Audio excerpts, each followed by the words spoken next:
عويسي wanaagsan kuna soo dhawaada xarunta wararka dunida ee BBC London wararka caalamka iyo caawana waxa ugu waaweyn xaaladda banaadnimo ee bariga Quuta ayaa laga dayrinayaa iyadoo ciidamada Suuriya ay duqeymo laxaad ku hayaan wada hadal ayaa u furmay labada Kuuriya oo la rabo in xaaladda gacanka Kuuriya lagu dajiyo waa markii ugu horeysay muddo 2 sano socdaalka adduunkana waa laga gudbay gaari geer la geliyo oo la sheelareeyo meel ayaa taabanaysa waa gaariga cusub ee Python ciidamada Suuriya oo ay caawinayaan Ruushku ayaa la sheegay inay weerareen cusbitaallo iyo goobo caafimaad oo ku yaala waqooyiga Suuriya sida ay xaqiijiyeen dad dhulka jooga kooxda degan dalka UK ee arrimaha Suuriya la socota ayaa sheegay in ugu yaraan 126 qof ay ku dhinteen Quuta labadii toddobaad ee u dambeeyay bariga Quuta waa duleedka caasimadda Dimashq oo ah meel ay mucaaradku haystaan kumanaan qofna ku go'doomaysan yihiin oo ay macluuli ku hayso waxa warbixintan inoo soo jeedinaya Mawlid Xaaji Cabdi iska jir muuqaalada naxdinta leh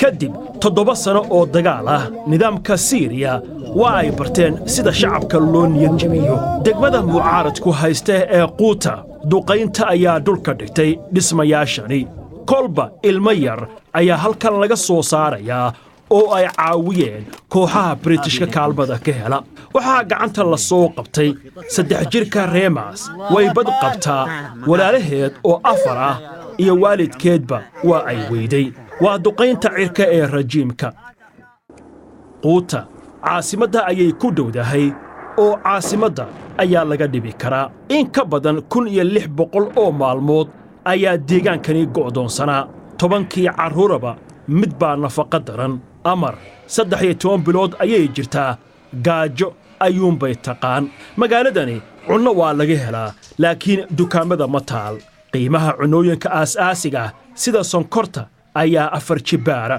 dad baa ka faa'iidaya ummadan dhiban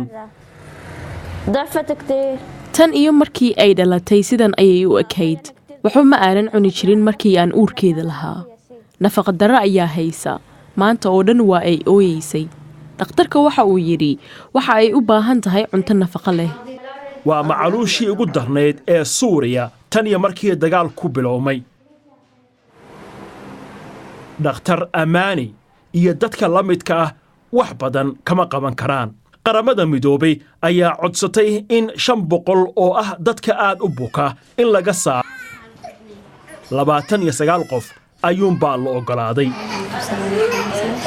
duqayn iyo go'doomin ayaa dadka dhulka geliyey rajiimka Suuriya wuxuu isticmaalaa kaartadan isagoo aaminsan inuu guulaysanayo laakiin weli degmadan saaran albaabka Bashaar al-Asad weli kama uu guulaysan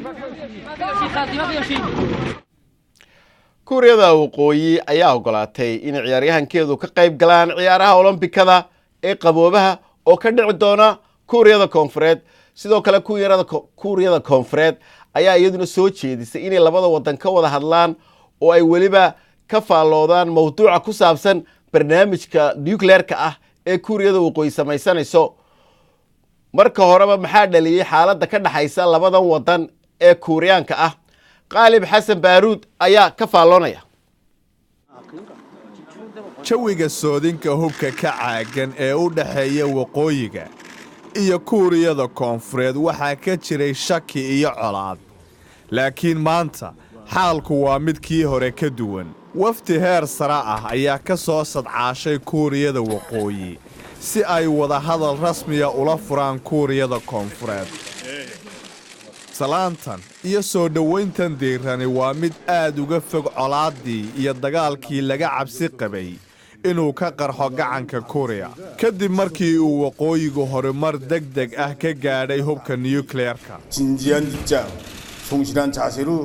hogaamiyaha wafdiga Kuuriyada waqooyi Ri Sang-gwan waxa uu sheegay inuu rajaynayo in wada hadalladu ku qabsoomaan jawi wanaagsan oo daacad laga yahay xiisadda gobolka waxaa hoos u dejiyay ciyaaraha Olombikada ee xilli qaboobaha oo bisha soo socda ka dhacaya Kuuriyada Koonfureed. Kuuriyada Waqooyi waxay dhankeeda xaqiijisay inay ka qayb galayso ciyaaraha. Waxaa sidoo kale la soo jeediyey in ciyaaryahanada labada dali ay si wada jir ah u soo galaan xafladda furitaanka si loo hagaajiyo xidhiidhka gacankan kala xidhan. Wasiirka arrimaha dibadda ee Kuuriyada Koonfureed ayaa sheegay inay suurtagal tahay in si ku meel gaar ah cunaqabataynta looga qaado Kuuriyada Waqooyi. Kuuriyada Koonfureed iyo Maraykanka ayaa bilihii la soo dhaafay cadaadis ku hayay Pyongyang iyaga oo tababar ciidan ka waday xadka. Xukuumadda Kuuriyada Waqooyi ayaa iyadu khatar cad u aragtay ciidamadan gaashaanbuurta ah. Inkastoo ay wada hadalladani si fudud u khaldami karaan, haddana waxaa muuqata saansaan wanaagsan. Dad badan ayaa aaminsan in shirkani uu wada hadal toos ah u horseedi karo Kuuriyada Waqooyi iyo Maraykanka. faahfaahin dheeraad oo ku saabsan warbixintan iyo kuwa kaleba waxaad ka heli kartaa bogga BBC Soomaali adoo ka galaya moobilkaaga.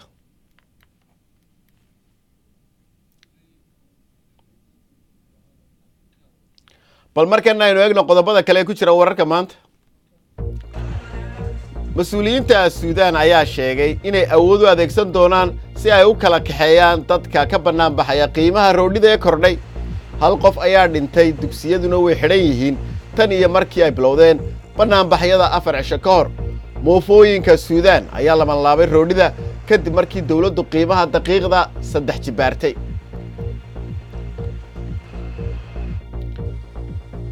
hay-adda gaadiidka ee Shiinaha ayaa sheegtay inaanay arag saliid badan oo ka soo burqanaysa markabka ku gubanaya xeebaha bari ee dalkaasi.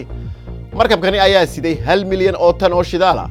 3 cisho ka hor ayaa markabkana isku jeedheen xeebtaasi markab kale, laakiin weli lama bakhtiinin oo wuu holcaya. dawladda Shiinaha ayaa u dirtay maraakiib gurmada.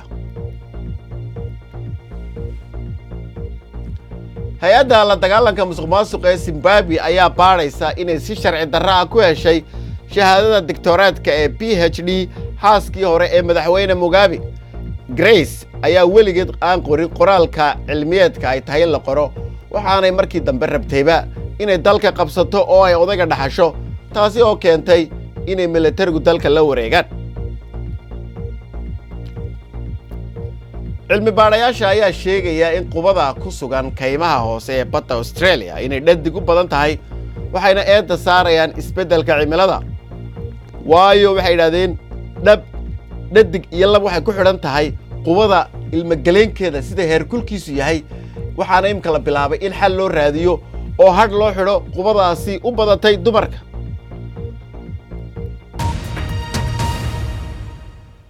lacagta qaabka online-ka ah la isugu diro ee sida Bitcoin oo kale ayaa soo jiidatay dareenka caalamka, waxaana wadamada Afrika qaarkood ay dadku u arkaan inay lacagtaasi tahay qaab fududaynaya ganacsiga iyo lacagaha la isu dirayo. dalka Uganda ayaa iyagu u arka lacagtani haddaba inay horseedayso horumar, isla markaana ay tahay hab cusub oo dhaqaale lagu abuuri karayo. Caaisha Afrax ayaa inoo faahfaahinaysa lacagta nambarada. sida dad badan oo reer Uganda ah, Peace Akware waxay ku dadaashaa inay hesho hab cusub oo ay lacag ku abuurto. ganacsiyo badan ayay isku dayday sida iibinta dharka lacag amaahin. ugu dambeyntiisa waxay dooratay ganacsiga lacagaha hawada ee Bitcoin-ka. ilaa iyo bishii 8aad waxay maal gashatay $1,000 oo Bitcoin ah, lacagtaasi oo hadda u laba jibaaratay. markii ugu horeysay ee aan maalgashaday Bitcoin waxa aan rabay in uu dhaqaalahaygu kobco, balse hadda markii uu dhaqaalahaygu kobcay waxaan ku haminayaa waxyaabo badan sida in aan gato gaari, dhul iyo in aan guri dhisto.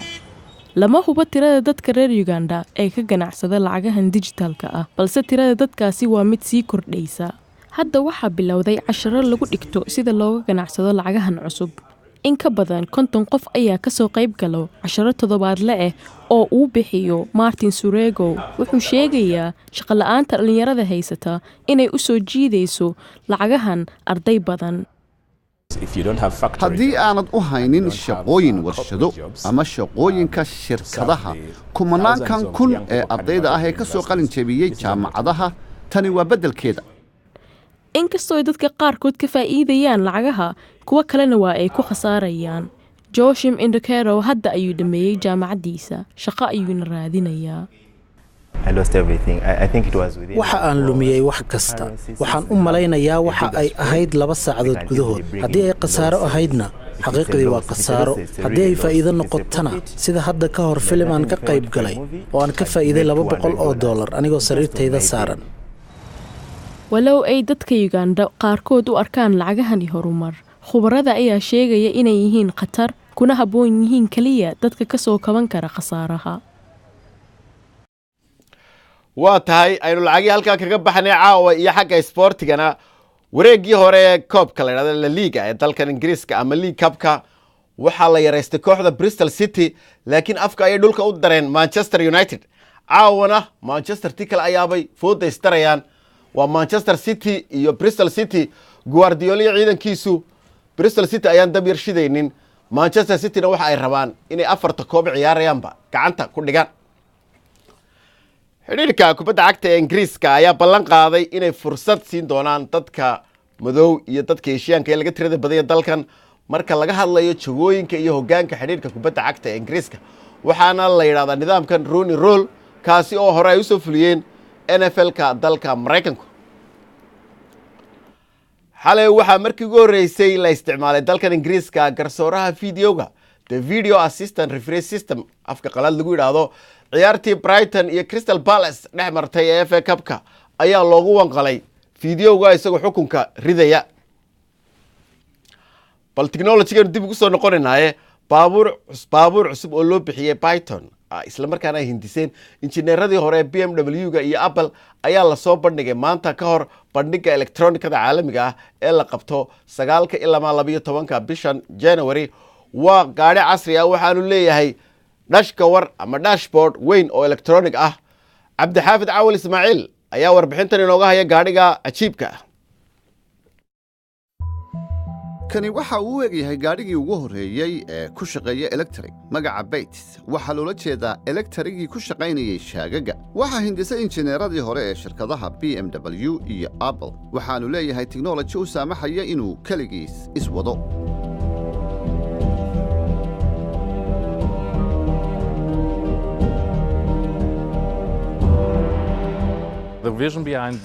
aragtida ka dambaysay Python waxay ahayd in shirkaddu suuqa keento baabuur casri ah. darawalka iyo rakaabkuba waxay gaadhiga kala xidhiiri karaan shaashadan weyn. waxaanu rabnaa in gaadhiga dibaddiisa waxyaabahaad ku samayn karta aad gudihiisana ku samayso. marka waxyaaba badan waxaad ku kontrooli karaysaa codkaaga ood hadashid amaba inaad taabato ama mararka qaarkoodba inaad tilmaantidun.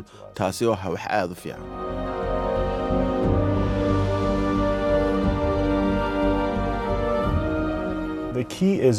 waxaa noogu muhiimsan waxa weyn in gaadhiga lala qabsado habka u shaqaynayo. tusaale ahaan marka gaadhigu socdo waxaa la joojin doonaa waxyaabaha qaar sida video oo kale ma daawan doontid. waxaan rabnaa gaadhigu markuu iswado in darawalkii gaadhiga kursiga fadhiyey iyo dadkii kaleba ay si toosa u wada hadli karayaan oo ay isu fahmayaan.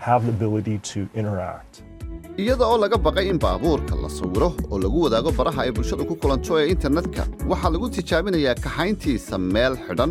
shirkadda baabuurka samaynaysa waxa ay sheegtay inuu diyaar noqon doono sannadka 2019. qiimaha lagu iibinayaana waxa uu noqon doonaa $45,000. caawana waxaan idinkaga tegayaa waynu aragnay madax su'aalaha ka warwareegta, laakiin weli tanoo kale maynu arag sida uu sameeyey ra'iisul wasaaraha Thailand Prayut oo shir jirayd qabtay dabeetana waxa uu halkaasi dhigay kartoon sidiisa oo eego saxafiyiintii ku yidhi wixii balaaye rabow ninkaa weydiiyo la hadla. wararkan iyo kuwii ugu dambeeyey waxaad kala socon kartaa ood ka helaysaa bogga bbcsomali.com. intaas ayaanu ku soo gabagabeynaynaa barnaamijkeenna caawa. waa ku mahadsantiin intaynu berri kulmayno hadduu eebba idmo waxaan idin leenahay habeen wanaagsan.